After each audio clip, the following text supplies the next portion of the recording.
As a great fan of history, how does it feel to be involved in this monstrous process? You know, the biggest surprise to me, and Cliff and I were talking about this the last 2 or 3 days, this is much more complicated than, first of all, I think it's the most complicated nomination since either 1940 or 1920. I mean, there's been nothing like this in the Republican Party. And I think it's there have been 3 big changes that I did not foresee. The one is that by having so many proportional states, it's very hard for somebody to get 38 or 39% and win.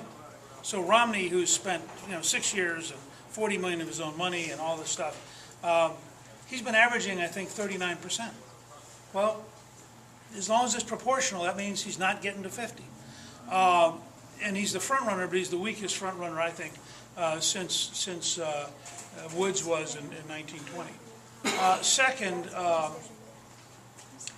the scale of Romney's super PAC makes it really hard to knock him out. I mean, there's just the fact that he went to Wall Street last night to raise $3 million. I mean, so money will keep him afloat for a while longer.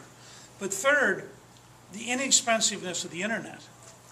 The fact that we can send out, as we did today, a whole series of things to all of our donors and all of our supporters for virtually nothing. And the fact people can go online to Newt.org and give money for virtually nothing. I mean, it creates a low-cost campaign, so it's hard for him to knock us out, and it's hard for us to knock him out, and that makes it a much longer campaign than I would have guessed. And then I frankly have had to spend the last couple of months trying to rethink. We had a model. The model really worked up through December until we ran into Romney's attack ads. And I was ahead by 21 points in Rasmussen and 15 in Gallup, just being positive. And I think, frankly, we made a mistake. I think we should have figured out some way to have transcended the attacks and stayed aggressively positive.